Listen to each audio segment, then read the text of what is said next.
Welcome to the hottest real estate topics on the planet, keeping you up to date with all the creative ways to buy and sell real estate without bank qualifying, so anyone can build real income starting today. Here is another great show with Dealmaker Bill and Pete the Rookie.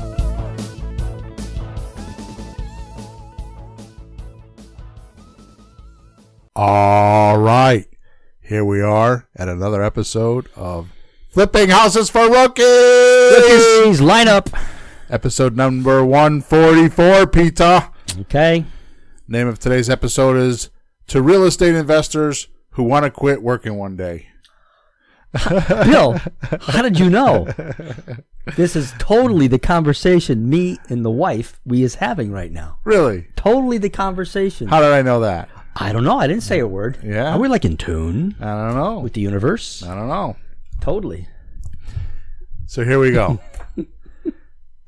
This is the beginning, the middle, and the end of the seminar. Ready? Okay. Cash is king. That's the seminar. Yeah. If you don't know how or learn how to convert houses into fast cash or monthly cash flow, whether you're wealthy or you're dead broke, you're in the inconvenienced income bracket. My income is inconvenient. I have to show up. I have to work, and I have to wait for the man to pay. In other words, you are forced to do things you don't want to do just for income. I have to say what to who? Most think they need wealth to be independent, but that's a big, fat myth. In this podcast, we're going to cover simple math that is right under your nose that you don't see. You don't see it. Mm-hmm. But once we shine the light on it for you, the curtain to your stage will open, and the whole world can see your passion and help you help real estate sellers and buyers to get what they want while you get your independence. Sounds good, Bill. Mm-hmm. And that will change your life. And I don't know about you, but I'm in the life-changing business. Oh, I'm in the change my life business. That's for damn sure. You know how you change your life? Yeah, change someone else's. There you go. That's Start. Right. Yeah, I am. But just more to go. Not done yet. All right. So let's get to work. Okay. What do we do first, Bill? So the first thing I want to talk about is if we want to be, so first of all, we want to get group agreement that at this particular point, this podcast is going to be about independence. Did you get that? Yeah, independence. Right. So we have to do the Pete and Bill thing, and we have to actually make sure we know that people know what these words mean. Well, yeah, because I had a question already, because you've been talking about freedom and independence.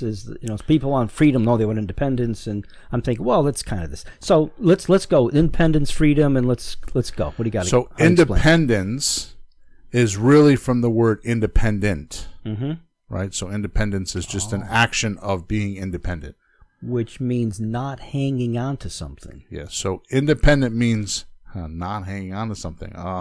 Depend. Pend is hang. Right. Hang. Exactly. Not hanging on something. Right. So. Did I blow your thing? No, I was thinking that you don't have it exactly right. So if you don't have it right, how many other people don't have it right? Well, I'm just saying the derivation is don't hang on something. Right. So go ahead, just give me the definition. Okay, good. So the definition of independent is free from outside control, not depending on another's authority. Mm-hmm. That's definition number one. Definition number two is not depending on another for a livelihood or substance. Right. Okay, so the first definition is free from outside control, not depending on another's authority. Yeah, that's like a specific control, which we'd be talking about, like the money you need, and does not come from some other guy. You can generate your own. Right. You don't have somebody else, which is where I come up with that language that I talk about, right? Right? Which part? So I talk about having inconvenienced income. Yeah. Why is it inconvenienced? Because it's somebody else's authority, somebody else's passion, somebody else's idea. and you're like the person that has to execute that. Yeah. It's interesting you put it that way. I have seen in my working with other people, someone comes up with a great idea. Hey, why don't we do this? Or better yet, hey, why don't you do this? Oh, yeah? It's your idea. Why don't you do it? Right. You can't do someone else's idea very well. Right. Unless you completely, I have the same thought entirely. It doesn't happen much. You go to work like as if you have the other authorities' view and desire in life, or you're just there to put the hours and get paid. So it's not your idea. Right. I'm in the middle of one of those now. Hey, why don't we do this? Okay. And people expect me to go do it. I didn't think it up. You thought it up. You tell me when to show up. You want me to make it go right now? I don't know. I got other things in mind. So that's an important point. There's a whole technology to that, which we won't do today. But so now I want to take it one step further, and then we're going to jump right into numbers. Today we're not going to mess around. We're going to go right into numbers because I think the numbers are amazing. Okay. So we're talking about independence, right? Being independent. So what does dependent mean?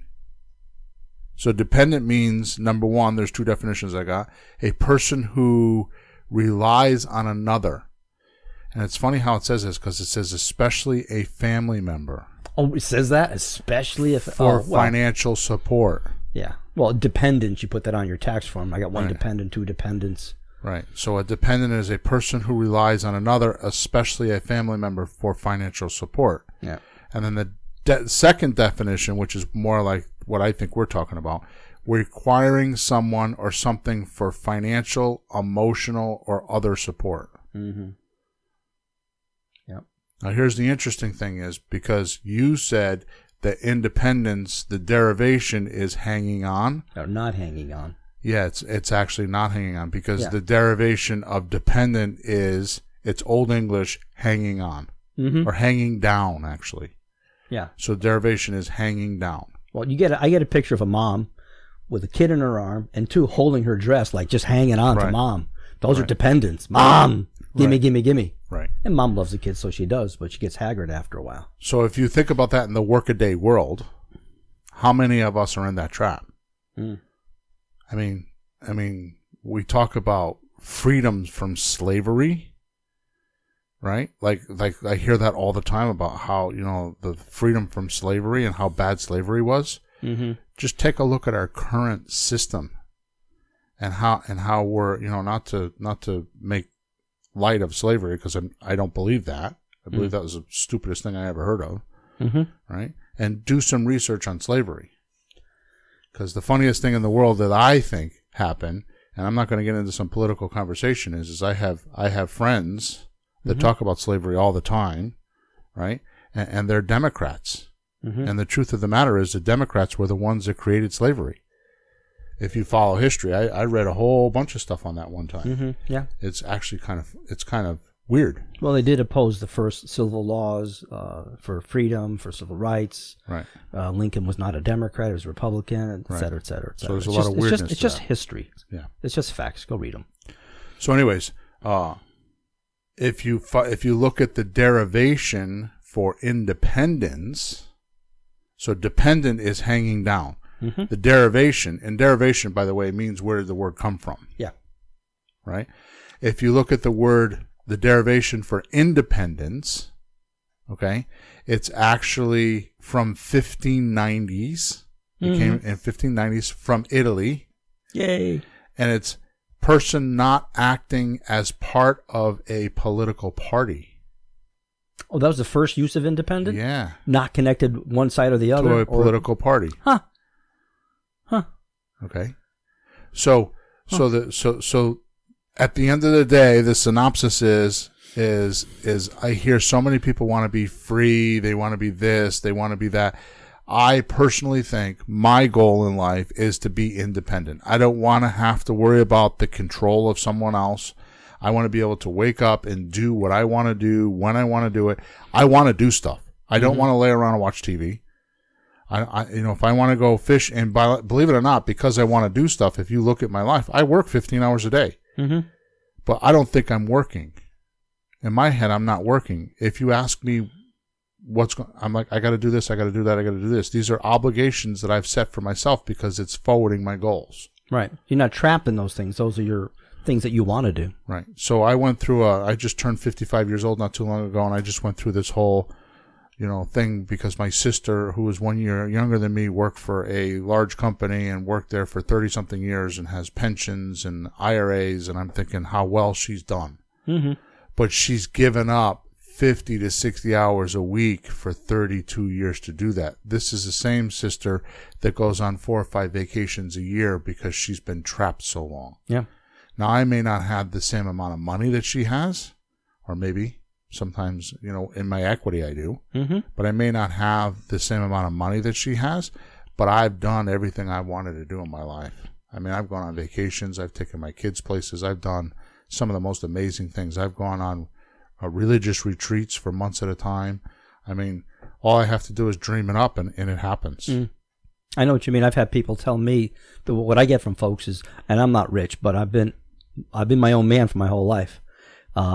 Gee, Pete, you've been your own man. You've done what you want to do. I've been working for these companies, and then in the end they fire me anyways. No, I'm home. I'm stuck. You've always been your own man.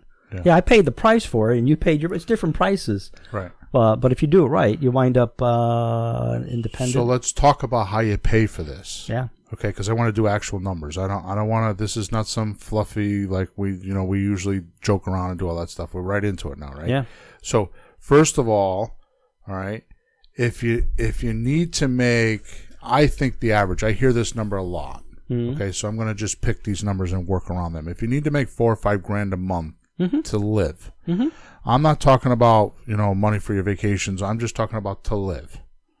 Basic stuff. $4 to $5 grand a month, to live a comfortable life. Have your car, pay your groceries. Go to the movies, do whatever with the kids or you're with your spouse or whatever, right? So we'll say $4 or $5 grand a month to live, right? Yep. Here's the important part. This is actually a Kiyosaki thing.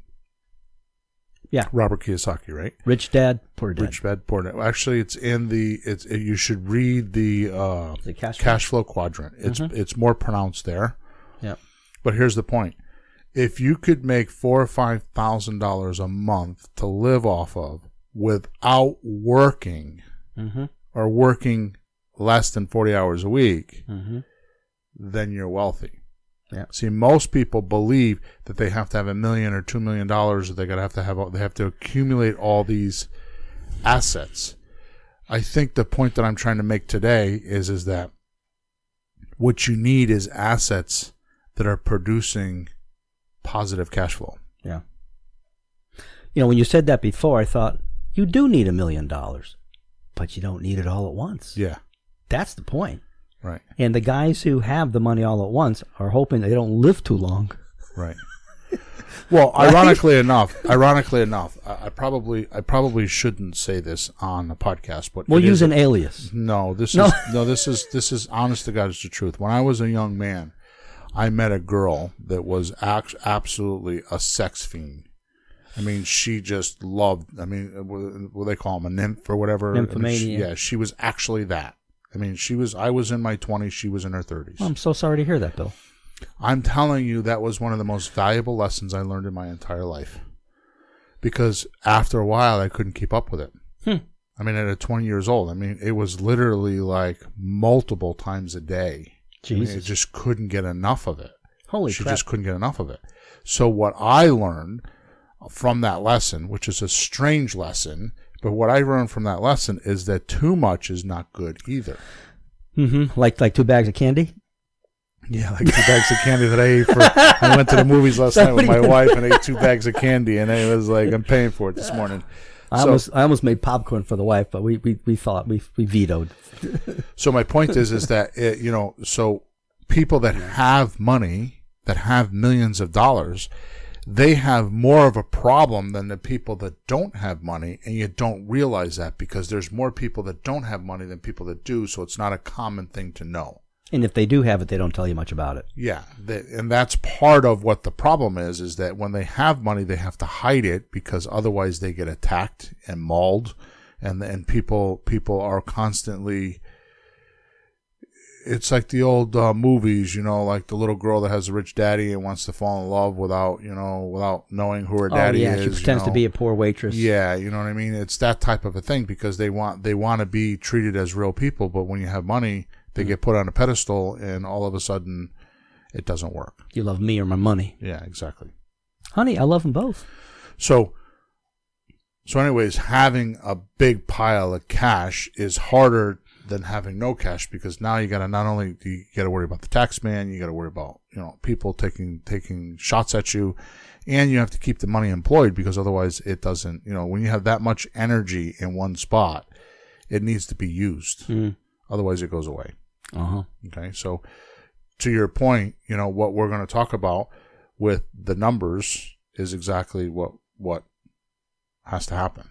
Okay. So let's start off with 50 grand. Okay. So you want to make 50 grand a year. I'm not going lower than 50 grand, because if you're not making 50 grand in real estate, then you got something going on that we need to have a long talk about, because something's wrong. Okay. So if you had to make 50 grand and you were averaging $200 per door, and we're going to cover this in a while. So it could either be a lease option profit, or it could be rentals, which we're going to talk about that in a little while. But you need 21 units at $200 per door. And that's a safe average. 21 rents at $200 per door. Okay. If you did $300 a door, you only need 14 rents. If you did $400 per door, you only need 10 rents. This is at $200 per door profit. Right. Or 300 or 400. Yeah. If you had $500 per door, you only need 8 rents. That's to make 50 grand a year. Yeah. Okay. Sure. Now let's boost it up, because here's the thing. If you need $4 grand to live, so that's your bare bones. Right. You should make 5 or 5,500. And you should take that other $1,000 or $1,500 and put it aside for expansion. Right? In case something happens, in case there's a problem, you have a kitty. Oh, sure. So if you live off of $4 grand a month, which I think most people do, not everybody, but a lot of people live off of, that's like a common number. Yeah. Okay, so that would be $50,000 a year. It'd be $1,000 a week, right? So if you want to up it, so the next number I used was 75 grand. Okay. I think this would be a common number. So at 70, if you need to make $75,000 a year, okay, at $200 profit, you would need 31 rents. Sure. That's not horrible. Now, you're not going to get that the first year. But that's not you don't horrible. do them all at once. I'm going to break it down by years in a couple minutes. Depends on how young you are when you start. Right. If you want to make $75,000 a year at $300 per door, it's 21 rents. Wait, say that again? So if you want to make $75,000 a year at $300 per profit, that's 21 rents. Isn't it 25? No. Yeah, 3 times 25 is 75. I don't know what kind of math you're doing. Well, 3 times 25 is 75. Where are you getting 25? You said 21 units. You need 25 units. So if you're making $300 per month, it's 12 months. It's $3,600 a year divided by 75,000. Yeah, it's okay. I don't know what kind of math you're using. Never mind. So if you want to make $75,000 a year and make $400 a unit, that'd be 15 rents. Okay. If you want to make $75,000 a year at $500 per unit, that'd be 12 rents. Okay. Now, suppose you want to make $100 grand a year. Right. Right. Am I losing you here with the math? No, it's just, we're not doing math as you go. It's just the idea is fine. Right. So if you want to make $100 grand a year and you had $200 per door, you need 41 doors, 41 rents. If you made $300 per door, you would need 27 rents to make $100 grand a year. Because there's 12 months. I was probably going 10 months, or just dividing by or multiplying tens, but there's 12 months. Okay. So if you wanted to make $100 grand a year and made $400 per door, when I say per door, I mean per rental, per apartment, or per unit, per house, whatever you want to call it. If you have a 3-family house, there's three doors. If you have a one house, it's one door. Just how many units? So at $100,000 a year, if you made $400 per door, that's 20 units. Mm-hmm. Okay, or 20 rents. And if you wanted to make $500 per door, that's 16 rents to make $100,000 a year. Mm-hmm. 16 rents at $500 a door. Yeah. I have to tell you that number is the number. Out of all the numbers I just spewed out, that's the number you should pay attention to. Why? Because it is extremely, extremely, absolutely, positively so doable to get $500 per door when you're buying and selling houses the way we are. If you're doing creative financing where you're buying from your seller and rent owned to your buyer, $500 a door is very, very real. Okay. $300 a door is like knocking down dominoes. It's like $300 a door is like, forget it. If you're not doing $300 a door, you should not be in the deal. Right. So even at $300 a door, that's 27 units you have to make $100,000 a year. Mm-hmm. I spread that over 3 or 4 years or 5 years of purchasing them little by little. Right. Yeah. Yeah. We ran into a friend of yours at Home Depot a few months back, and he had condominiums or something like that, didn't he? I don't remember. One of your friends from the old days. We were buying stuff at Home Depot, maybe. Carl. Carl. Yeah. And it was condos. Yeah. And he says he's buying them for his kids, making sure his kids have like 10 each or something like that. Right. Because, over time, you're talking about leverage property where there's payments. It's not free and you don't own them outright. There's payments and there's still the cash flow. Right. Over time, like I have my little condo.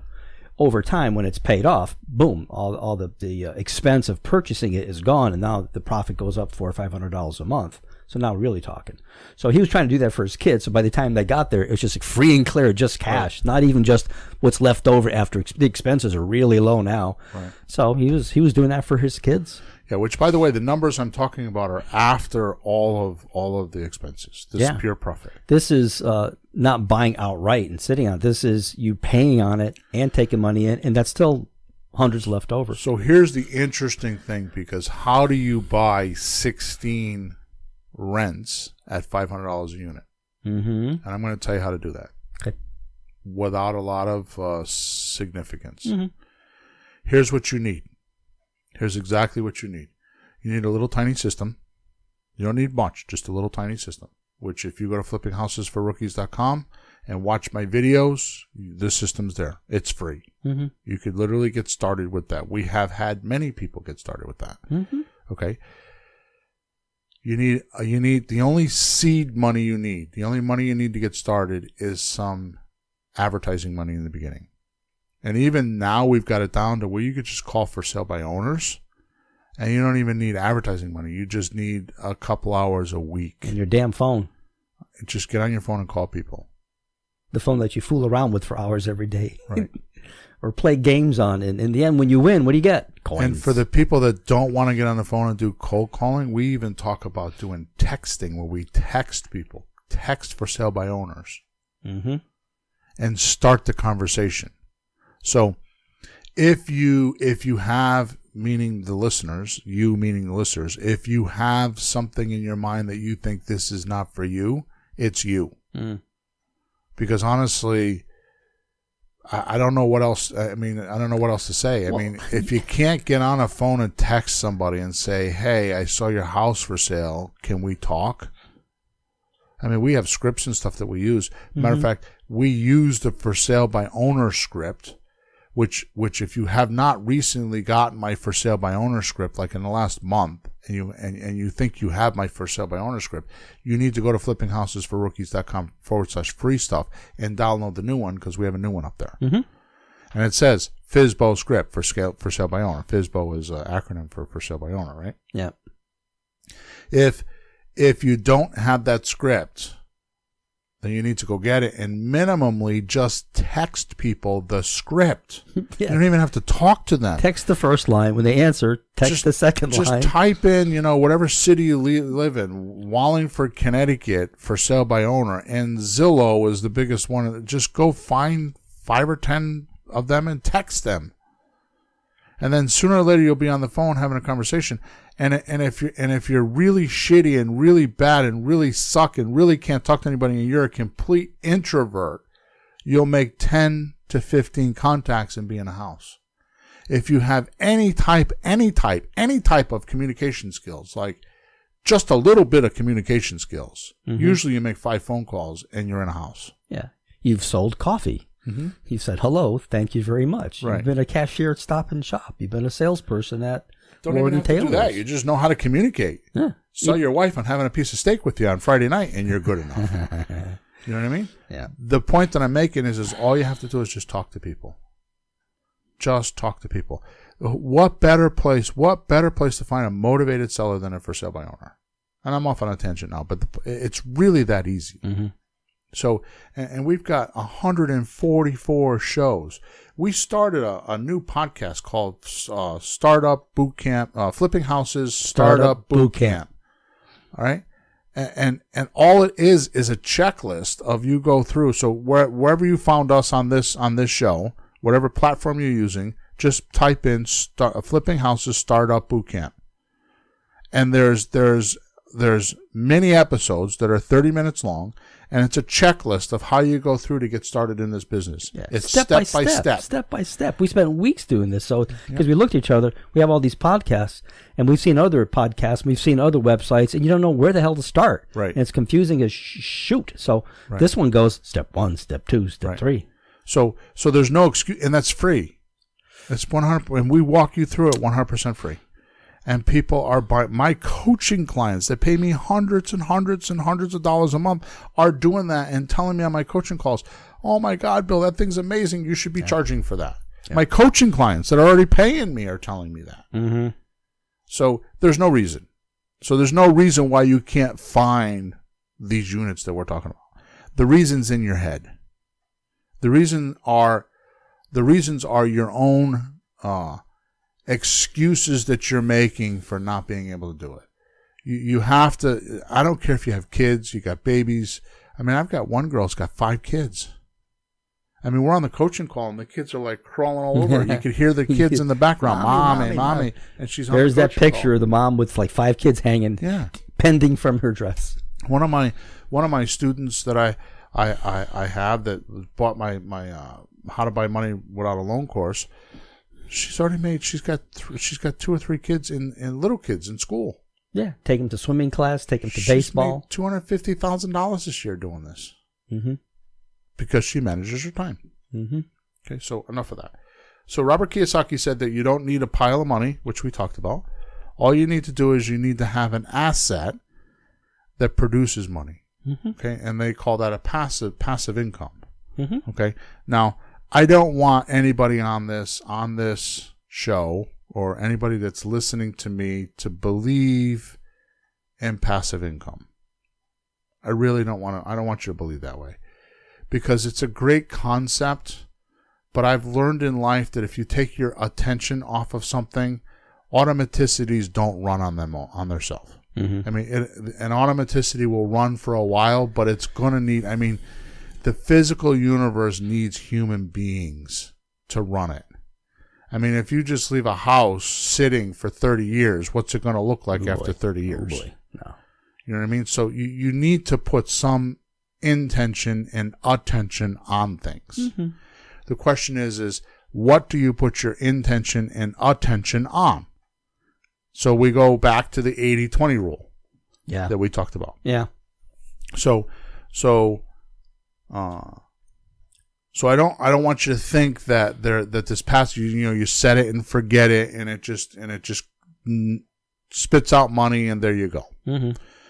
What I'm talking about is this 80-20 rule where suppose you spent, and by the way, the 80-20 rule simply means that 20% of your efforts give you 80% of what you have. Right? So 80% of your income comes from 20% of your activity. Right. Okay. So what I'm suggesting is, why not, set a cap at like you work 20 hours a week, which is 5 hours a week. That's an hour a day. Mm-hmm.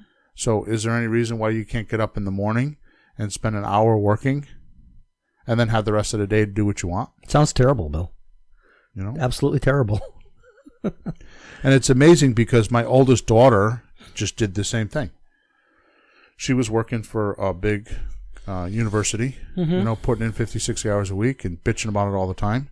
And she's got a college degree, and she found she teaches Asian kids how to speak English. Oh. She gets up in the morning, I don't know, 4 or 5 o'clock in the morning. She works for like 3 or 4 hours, and then she has the rest of the day to herself. Truly, I thought there was like a part-time thing and the job. That's the whole thing now? Yeah. Is it online? Yeah. I think I saw that on Facebook. I'm thinking, it's not going to work. Oh, she's doing it. Well. And she started up, and she did. I mean, she's pretty bright, so I'm not saying that because she's my daughter. She's just pretty bright. Of course. She studied her materials, right?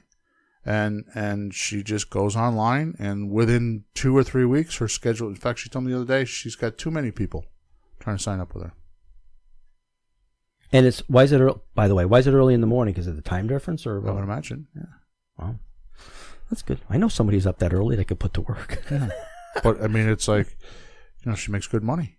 That's interesting. But she's applying the 80-20 rule. Yeah. She gets up in the morning, does her 3-4 hours, whatever. She does something else too. She works for some other university like 1 or 2 days a week. Yeah. I mean, it's not just that. But the point is that she goes somewhere like 2 afternoons a week. The rest of the time she does what she wants. She's home with her baby. With Max. Yeah. Wow. My grandson. Okay.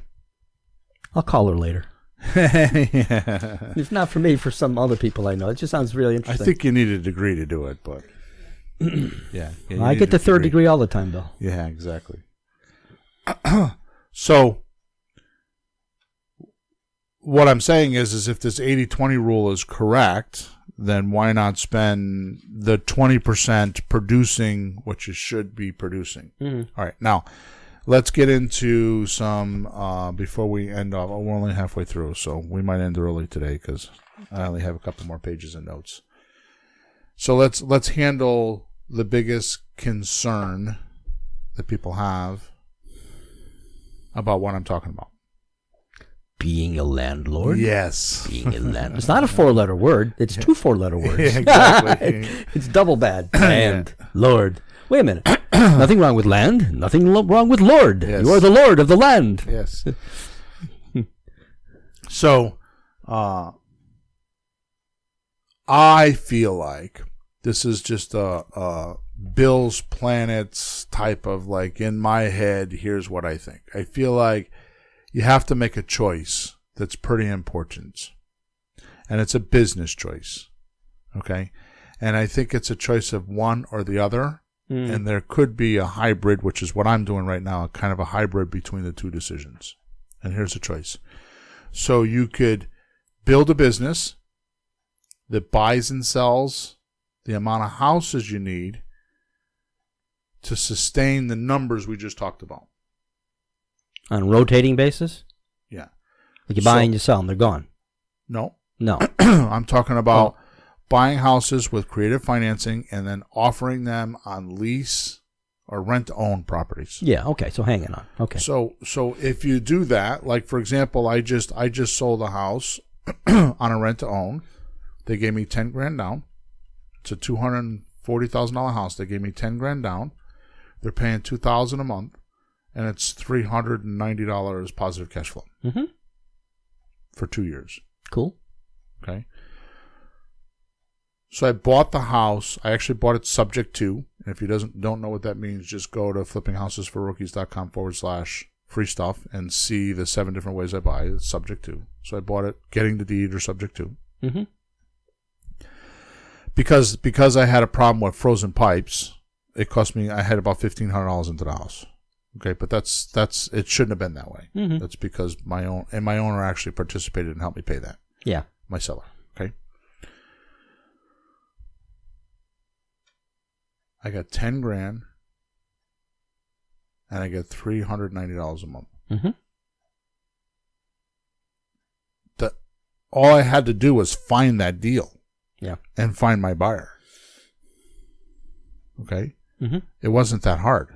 It was a matter of me paying attention to that. So if you did one of those a quarter every 3 or 4 months, how hard is that? Well, I watch you do it in less time than that. Because if you don't get a guy in the first 2 weeks, you go, what the hell's wrong here? And you just adjust your marketing, get a little better, and you get your guy. You do this in a few weeks once you get the house. Right.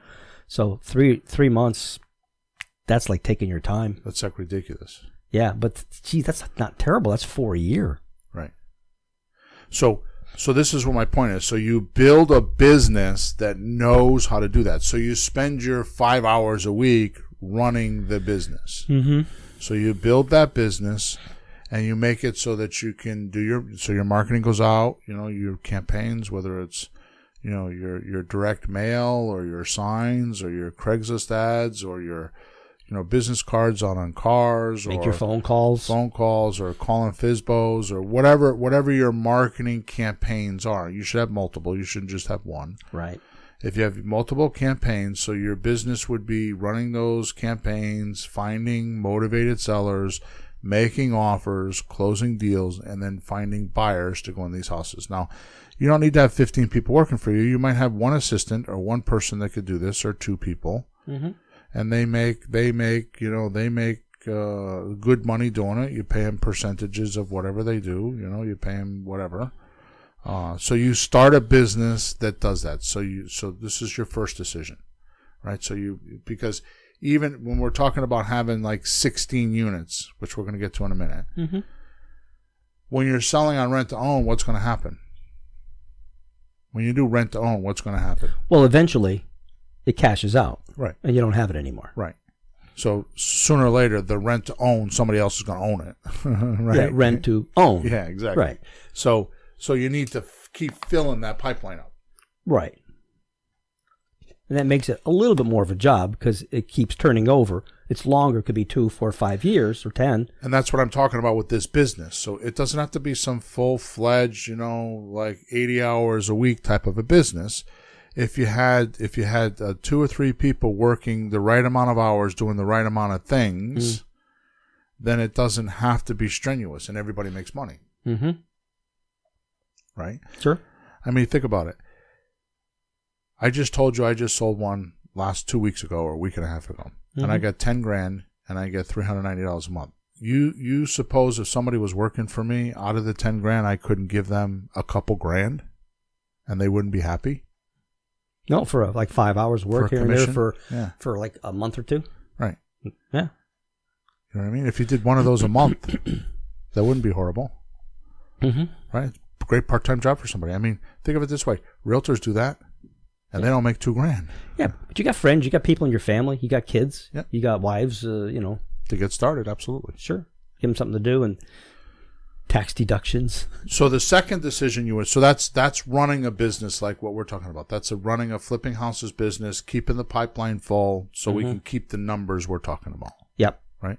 The second thing is you could hold the properties and be a landlord. Yep. Okay. Now, what I'm talking about is hold and be a landlord with property managers in place. Mm-hmm. And what you do is you manage the property managers, right? Not the properties. So you're one step removed. So that means that all the noise gets cushioned and all the problems get cushioned with the property manager. Mm-hmm. Now, I've been around this business quite a while, and I've never seen more than 10% be charged. Nowadays, it's like 7, 8, 9% of the income. So let's say it's 8%, right? Mm-hmm. So if you got $1,000 rent coming in, they're going to charge you $80. Okay. If you know this when you buy the unit and you put it into your, I've got 3 condos I'm in the middle buying right now. Matter of fact, I've got them bought, and people are waiting for me to call them and say yes, which I'll probably do today. Cool. So I've got them bought. Okay. So here's my point. They have condo fees. Yeah. HOA fees. What's HOA mean? Homeowners Association. Right. So they have HOA fees. Could I buy those condos without those fees? I don't think so. Could I own those condos and not pay the association fee? No. I can, but they'll foreclose on me. Okay. But yes, you're right. You can't buy them. Because if you can't, you should have told me this 2 years ago. Yeah, Right. no, that's part of the expense. So you have to, if you buy these condos, you have to pay the association fee, just like you have to pay the mortgage. Mm-hmm. Right? Okay, so just make the rule that you have to pay the property management company. Well, you put that in your numbers. That's what I'm saying. So it's just like paying the HOA fee. So when you do your numbers, you just put in your 9% or 8% or 10% or whatever the number is. Mm-hmm. I would do 10%. And if you get it cheaper than that, then hey, hooray. Mm-hmm. Right? So the point is just like when you're buying a condo and you have to put in the HOA fees, you also just you have to put in the property management fees. What kind of things do they do? Can I ask? First thing they do is collect the rent. Mm-hmm. Right? But the second thing they do is they handle all the phone calls coming in. Mm. You know, I learned an extremely valuable lesson way early in my life. I bought a gas station when I was 23 years old. And I owned that thing for 27 years. And I did very well with that. I made a lot of money, lost a lot of money, made a lot of money. I did crazy shit, right? Mm-hmm. But at one point, I was selling cars. Well, I sold cars all the time. I used to have tow trucks. I had 9 tow trucks, and I couldn't stand waking up. I had 9 tow trucks, and I couldn't stand waking up in the middle of the night and towing. And the riffraff I would hire, and they would break my. You spend $40,000 to buy a piece of equipment, and I'm talking about just the lift to pick the car up in the back. I'm not talking about the truck itself. Jesus. And they would leave it down and break it and smash it and crash it, and it's like that's $40,000. Like, were you paying for that? And it's just the mentality of the people that drive those kind of trucks, right? So I got out of the business and I decided I wanted to start buying and selling cars. Now, I never worked on a used car lot. I didn't know how the business worked. I just decided, I bought a car and I made like $300-$400. Oh, that's pretty cool. I should do more of that. Mm-hmm. Right? So I started, I was making a couple $100 an invoice in the garage fixing cars, and it took me all day to fix the car. Sure. Then I realized, well, wait a minute, I can make twice that if I sold a car, and I don't have to work as hard.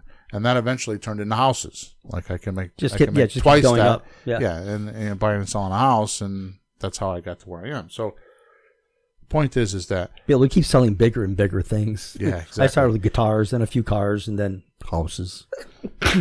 Oh, excuse me.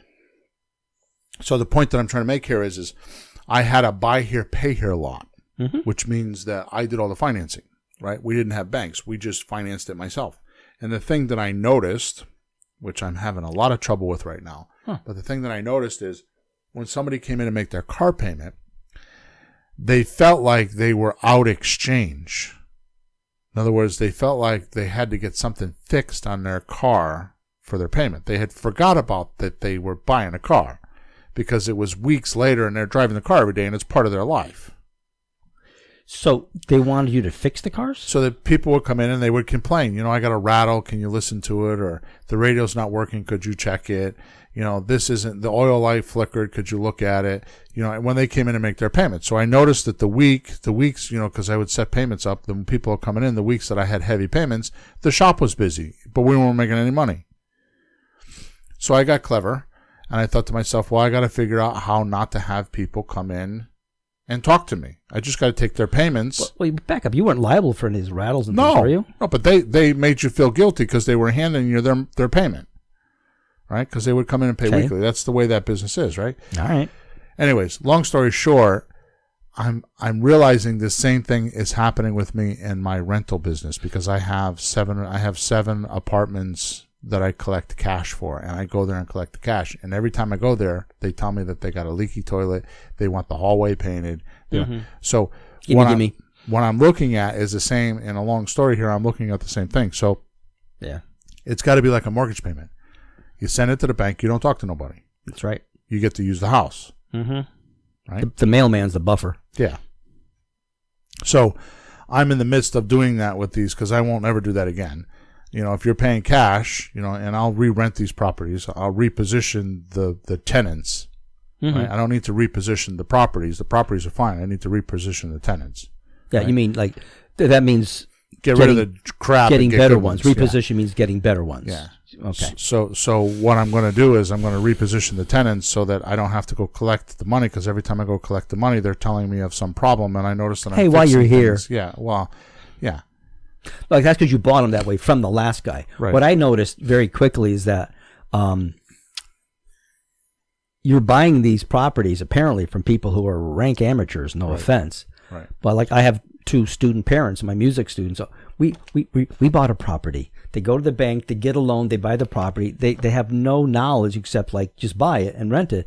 They put a ton of money in to get a little cash flow. So someday the equity will catch up. But it's no training. So of course they'll get in trouble. Right. There's no deposits, and some people you have, and then that's how the guy did it. I made the same dumb mistake on my first tenant. You see my current tenant, oh boy, did everything by the book. The money's in the bank. We just signed a lease with her last week. Oh yeah, and I wasn't particularly fond of her, and I told you that. But and she bitched the whole time about how much we charge for the deposit, how she's got a vintage kitchen. I mean, she bitched the whole time. But what did she do? She sent me lots of money. She played by the rules, and she signed the documents. That's because she knows that you're not some rinky-dink landlord, and she's going to play by the rules because because man is basically good. Yep. People are basically good, and they want to be part of something that's good. So if you put their ethics in and make them do things, then they'll do it. And if they can't put their ethics in, then you don't want those criminals, because that's what a criminal is somebody that can't put his ethics in, and he just keeps doing it. Right. So we don't want those. Yep. Right. So the second one. So the first, we're talking about the 2 decisions that you have to make when you're talking about how you're going to make yourself be independent. Right. One is you have to have a business that can buy and sell the properties, so you can do your rent to owns. You can find motivated sellers and sell to motivated buyers, and constantly keep that pipeline full. It doesn't have to be a big roaring business where you're doing 3 houses a month or anything like that. It just needs to get up to the point where you can fill your pipeline. Sure. Right. Or the second thing you could do is you can decide to hold your properties, right, and be a landlord. Just make sure you put some sort of a management cushion in there. And in the beginning, it's going to be difficult because when you have, a couple of units, you're going to have to be the property manager, until you can get up to the point. I feel like you can get up to the point where you could actually have enough properties where you can keep them busy. Yeah. Okay, but you don't even have to do that. I mean, you could start off with your first one right away and have a property manager. Until you have a problem. I mean, if you get good tenants, a good property where things are okay and there's not much trouble, and if you don't need a management group, don't worry. When you need it, then you buy it. Then you get one. Well, you're always gonna have something, and that's what my point is. So it's like Jessie, my oldest daughter. She calls me and tells me, at the beginning of the month she has trouble with one of her tenants.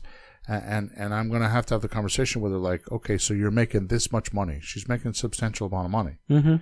What she's doing with it is another story. But I'm thinking to myself, so how many hours a month do you work for that money? What? You know what I mean? So you got to this conversation sounds a familiar. few phone calls. You know what I mean? It's like, well, it's not. Look, money is not free. Yeah. Energy is not free. You have to earn it one way or the other. We're trying to earn it as smart as we can, but there's going to be some. You have to pay something for it. Right. This isn't. You're not watching TV here. Right. You're not playing a video game. Right. It's real life. So you have to do something with it. But you learn from it how to minimize the problem, maximize the benefit, put the management in there, do something, get a better tenant. You figure it out. Right. All right. So if you wanted to make, let me see here. So let's take number 1 that we're talking about, and you build a business that does creative financing and sells pretty houses with lease options. Okay, so you're not going to be doing renovations and all that kind of stuff. It just buys and sells pretty houses, and you sell them on lease options or rent homes, right? And you hold them for 2, 4, 5 years. Yeah, 7. If you wanted to make $100,000 a year, okay, and the average profit was $500, you would need to have 16 units. Okay, which $500 a month is so real, it's kind of pathetic. It's so real. Well, especially if it's houses. Yeah, not just an apartment, a whole house. Yeah, so many times I'll pick up a unit. Like yesterday, I was in a house. I think I bought a house yesterday, subject to which I'll find out tomorrow. But it's like the guy's refinancing. He owes $88,000. I'm paying like $225,000, and he's refinancing. We went through Rocket Mortgage, and it's like easy $450 a month. I mean, after he refinances his mortgage payment, it's a $270,000 house. I'll get $2,000 for it. My mortgage payment's $1,650. I mean, it's just real. It's just so real. It's like just really real. And you refinance to get the payment down? No, that's with the new pen. So he could take his cash out and pay everybody off. Oh, all right. Okay. He only owes $88,000. Uh-huh. He's gonna, when he gets done, he's taking the cash out to pay off an ex-wife, to pay off a car, to pay off this, pay off that. And I'm paying the payment. I got you. So you're financed up. I got you. Yeah. So I pay $225. Mm-hmm. He owes $88. Mm-hmm. So in between that number, he wants to take $100,000 out. Mm-hmm. He could do that. Sure. Had the equity. And then I make the payments at $1,650 a month. Mm-hmm. Right? Everybody wins. Yeah. We never talked about that before in the podcast, have we? No, totally makes. It's not even complicated. It's like he has the equity, refinance. I've seen people that had 15-year mortgages and the payments are so high you can't lease them. So I said, why don't you just refinance the thing? Right. I thought if refinance my condo, I'd have more cash flow, but I'll get it paid off too soon to bother. Right. So if we wanted to make $100,000 a year and $500 per unit, right? Then you need to sustain those 16 houses. So let's say you did 4 houses a year. It would take you 4 years worth of work if you buy one a quarter for 4 years. So you buy 4 houses a year, it would take you 4 years to have your 16 houses. And then I know for a fact that about 30% of them cash out. Right. Okay, so about 30% cash out. So 30% of the 16 units is 4.8. So you're going to need to have about 4.5 units a year. So if you just had a business that bought a subject to property or a lease option property from a seller once a quarter, that's every 3 months. Right. You bought 4 a year. I mean, if you can't buy 4 houses a year. Well, you only do one at a time, which usually is my speed. If you're not doing 3 at once, you're bored. But for us rookie-ish kind of guys, 1 at a time, it doesn't take that long to do. Telling you, if you worked on your marketing an hour a day and talked to buyers an hour a day, that's 2 hours a day, that's 10 hours a week. There's no reason. Even if you did a half an hour a day and did 1 hour, which is what we're talking about, 5 hours a week, you can't help but to do, unless you're just not doing the right things. Yeah. You're just doing the wrong things. If you're working more than that, and I just wrote an email on that, if you're working more than 20 hours a week as a real estate investor, you're uneducated. You're just uneducated because you don't know what to do. You got to work on the 20% more. You're working on the 80% instead of the 20%. You're just uneducated. That's the reason why you would pay somebody like me for my courses and my experience and my coaching. Because if not, you're paying for it anyways. You're paying for it in your time because you're working 20, 30 hours a week. That's valuable time you could spend with your kids. You could spend on a boat. You can spend whatever you want to do. Smoking cigars. Right? Well, people worry about losing money or spending money. I understand that the greatest loss of money, loss of income, is the money you're not making. Yep. So by not spending $500 or $1,000 to learn how to do something right, you're losing $10,000, $20,000, $40,000. Right. So that's not smart. So if you set up this business, which doesn't have to be I'm not talking about having storefronts, all that. I'm just talking about having a little system in place that will constantly give you enough leads where you can make 3 to 5 offers a week, right? Somebody makes 3 to 5 offers a week, whether it's you or somebody else, right? Just set it up so that you can do that. Then you could easily buy a house a quarter. There's no reason why you couldn't. Right.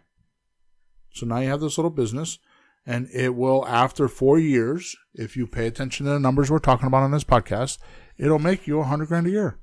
And you just keep doing that, and as they cash out and sell, you're just replacing it with other ones. Yeah. So you're just keeping ahead. And even if they don't cash out and sell, then you end up with more than $100,000. No, if they don't cash out, that's fine. If they all cash out fast, you just have to keep covering, because you make more money the longer you hold it. Or if they do cash out, you'll have a chunk of dough anyways. So instead of having $6,000 a year, $500 a month, $6,000 a year for income, you might make $15,000 if you cash it out, or $25,000 if you cash it out. What's the difference? Well, when you cash out, there's more there too. Right. That actually makes up for if you sell one. Right. If they cash out, then you have the extra equity in the sale. Right. From paying down the mortgage and all that. The way I look at this is this is like being on an airplane. So when you're down on the runway and you're getting ready to take off, you look around and what do you see? You see the airport. and maybe in some smaller airports outside of the airport. But you see the airport. That's all you can see. Uh-huh. And then literally 10 minutes later, when you're 30,000 feet in the air, what do you see?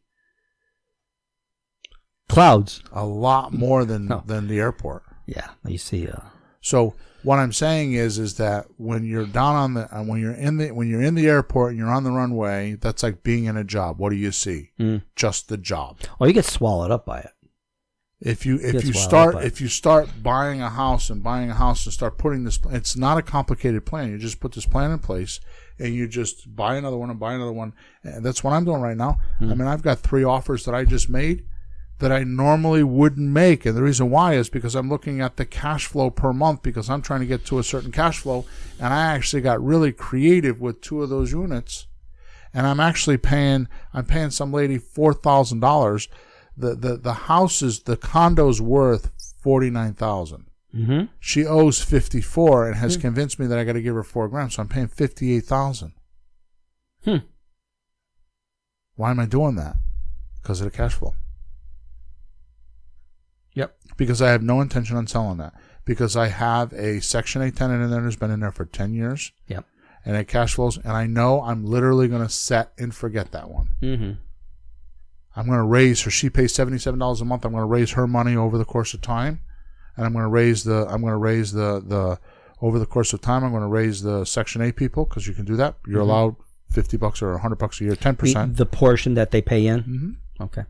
So I know over time, I'm just going to keep increasing it, and I'm going to pay down the mortgage, and I'm going to own it. Mm-hmm. It's just a different strategy. Mm-hmm. I don't talk about it a lot because that's what this show is for. Yeah. You know what I mean? It just depends. But my point is if my purpose wasn't on how much cash flow every month am I making, how is my life set up so that I don't have to work if I don't want to? Right. And this is really harsh for me because my wife had cancer last year, and we went through a bout of that stuff, and she's fine now. But if it wasn't for that time in my life last year, I don't think this would be as significant to me. Mm-hmm. But I started looking at, what if that was me? Because there was a month where she was bedridden. She was unconscious 23 hours a day. Mm-hmm. And we had to feed her. She had a tube in her stomach, and we had to feed her through a tube. Yeah. With medicine and nutrition and all kinds of stuff. And I thought to myself, if that was me, what would happen?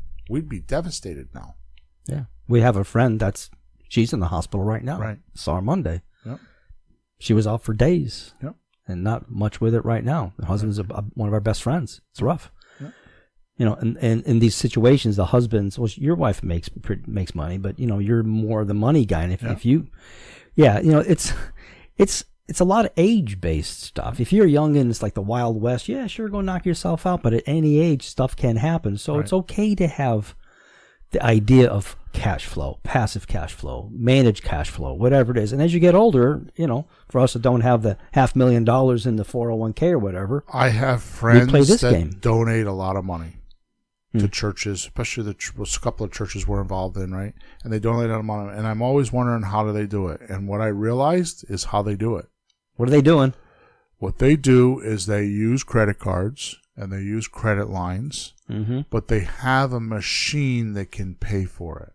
They have businesses that can pay that debt down. It might take them a year or two to do it, but they're not worried about how to pay for the debt because they have a machine that can pay for the debt. And I got to tell you, the necessity is the mother of invention.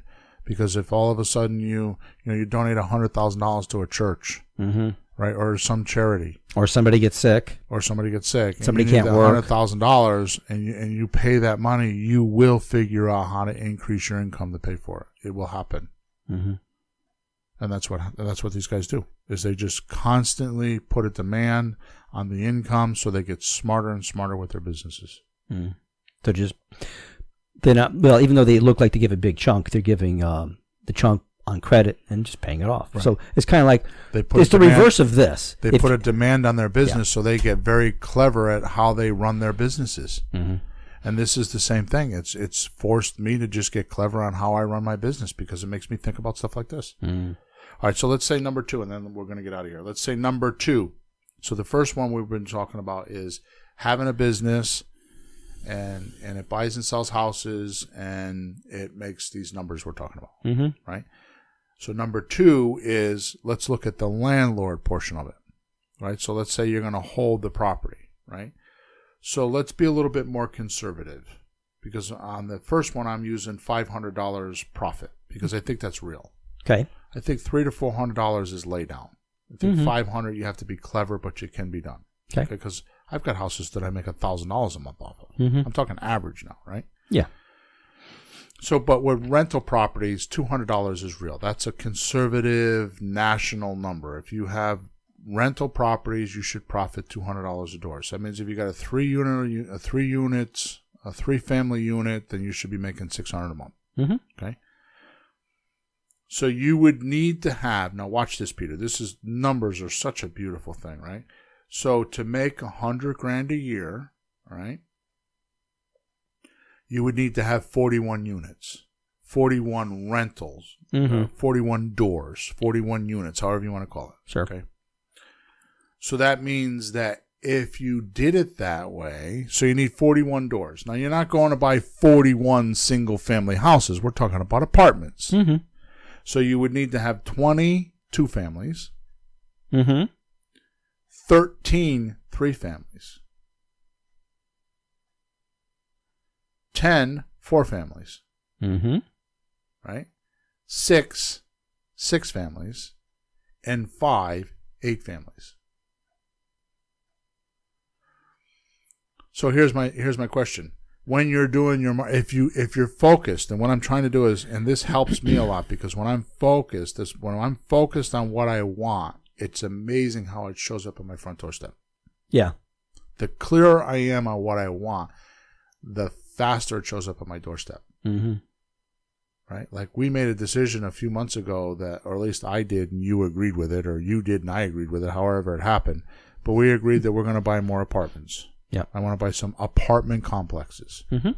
Right? As well as my single families. I still want to do all of that. Right? But I wanted to buy some apartment complexes. And I am absolutely amazed at how much of that business is out there and how it keeps landing. I mean, I'm buying 3 condos right now. They're completely 100%. I never saw you buy a condo. Yeah. Never. Yeah. Right? Yeah. So, I mean, it's like, anyways. So, the interesting part is buying multifamilies is not much different than the 7 ways that we do business. In fact, the reason why my 7 ways were invented, or they weren't, I didn't invent them. What I did is I strategically put them together so you can understand it. Right? The 7 ways to buy a house based on the loan to value ratio. Right. That's a big part, though. Right? The loan to value portion, to see what goes where. The reason why is because I had a partner for a bunch of years that bought and sold commercial real estate, and this is how they do it with commercial real estate. Of the financials. So I kept hearing him talking about this and talking about that, and I'm like, and I started doing it with the single family houses, and it worked like magic. So my point is that if we're talking about, and I'm not telling you to be a landlord, I'm not telling you I'm that guru, because I'm not. Dave Lindahl's that guy. Go to Massachusetts and see him. He's that guy. $140 million in apartment buildings. Go see him. He knows how to do it. Okay? So, or what's the other guy? Lance? Lance Edwards. Edwards. He's another guy. And there's a new guy all over Facebook. I don't know if he's real, but he keeps sending me stuff. I shouldn't. That? Hugh something. Okay. Yeah. I bought something, but I never saw it. It was like probably digital download. It was just, I didn't like it. Yeah. So we're going another direction. So the point is this. Sorry, Hugh. Yeah. The point is this. If you concentrate on it, you could do both. And that's what I'm in the middle of doing, because I said you have the decision to make. You either have the business that buys and sells flipping houses, or you can do apartments. But I think you could do a hybrid of both. Well, yeah, but Bill, your whole thing is do your marketing and see what comes in. And that's exactly what my point is. If you can make a deal, make a deal. What do you care? The punchline of the show, because we need to go now, the punchline of the show is this. The way we do our marketing attracts both those kind of people. Yeah. The type of marketing that we do attracts those kind of people. People that have properties that they either don't live in, or multifamilies, and when you do that type of marketing, it's exactly what you say. So if it comes in and you want to buy it subject to, and you want to sell it on a lease option, then go ahead. Mm-hmm. If you want to just keep it, nobody says you have to sell it on a lease option. Just rent it out. Mm-hmm. I mean, I was looking at an 850 square foot house the other day, right? And had 2 bedrooms, and it needed work. Mm-hmm. And I made an offer to the guy, cash offer, which was like he owed 90. I made a cash offer of 70, so he's not doing that because I can't pay more than that. Mm-hmm. So I made him an offer on a completely ugly house. Completely ugly house. And it was a complete weird offer because I said to him, well, if you're willing to make the payments while I go find my buyer, I'll go market it as a handyman special because it was livable. Mm-hmm. It wasn't like a non-livable house. It was livable, but the outside of the house needed paint and the yard needed work. Okay. That's something somebody would do. Mm-hmm. I'll go market the house on a rent to own. So I would have got, $4 or $5 grand, $6 grand for deposit money. Mm-hmm. And put them in the house and made $400 a month. Right. I wouldn't have made that offer had I not been all over, I need to increase my cash flow. I need to get to this certain number every month so that I have enough cushion so that if somebody doesn't pay or something goes wrong, I still have my basic financial plan. Right. Covered. Sure. And that's just the simplicity of it. So, at the end of the day, the name of the show is To Real Estate Investors Who Want to Quit Work in One Day. Did we cover it? We covered it. Yeah. I was happy to be here. Cash is king. Mm-hmm. Right?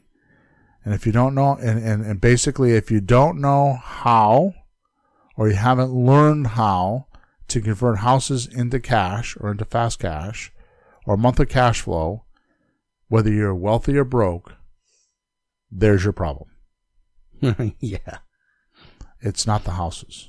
Mm-hmm. You just got to get out there, do some of your marketing, know what to do with these deals, and you're in. My takeaway is you do need the $1 million or $500,000, but you can get it on terms. Yeah.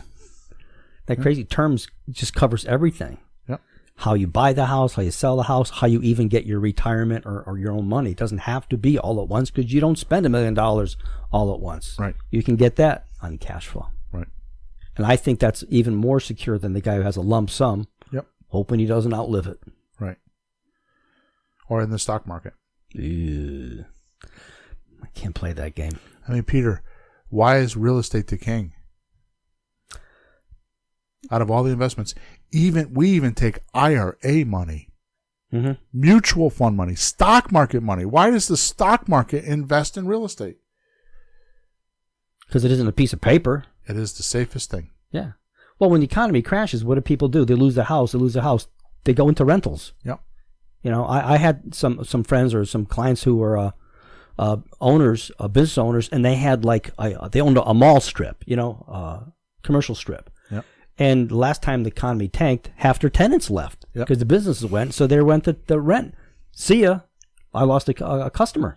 Grant Cardone. They went into apartment. They probably lost the house and went to an apartments. Grant Cardone says a recession-proof economy in real estate is making sure that you have apartments that rent between $800 and $1,200 a month. That makes it recession-proof. Yep. People got to live somewhere. Yep. All right, good. So flippinghousesforrookies.com/free stuff. We have a bunch of stuff on there, including videos on how we buy the 7 different ways. Go check it out because I've had amazing things happen there. Plus, when you're on that page, there's a support ticket there. It says contact us on the top right-hand side. If you click on that, all the support tickets come to me. I answer all of them, and I can help you. Sometimes I answer more than I should because I have people that send me support tickets sometimes twice a day when they're doing deal structuring. And they should really be coaching clients, and I have to be careful of that. But I help a lot. The other thing is, please go give us a review.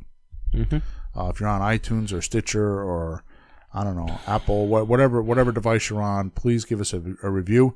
If you don't know how to do that, then go to Flipping Houses for Rookies, and you can scan down midway through the page, and both podcasts are right there on the page. And underneath each one, it says, click here to give us a review. And it'll take you right to the page. So just go to flippinghousesforrookies.com and scroll halfway down the page, and you'll see the 2 podcasts are there. The episodes are there. And there's a button there that says, give us a review. So we've actually done really well with our iTunes rankings. We've had a lot of people give us reviews. They've been really good. Our numbers are up. I think we're like top 10 on iTunes right now as far as real estate goes. That's awesome. We're actually beating Grant Cardone, believe it or not. Whoa. Yeah, believe it or not. I pay attention to that. He should have us on his show. Yeah, that's what we need to do. So please go give us a review, good, bad, or indifferent, because that's our scorecard, and we like to keep track. So with that said, over and out. Talk to you next week.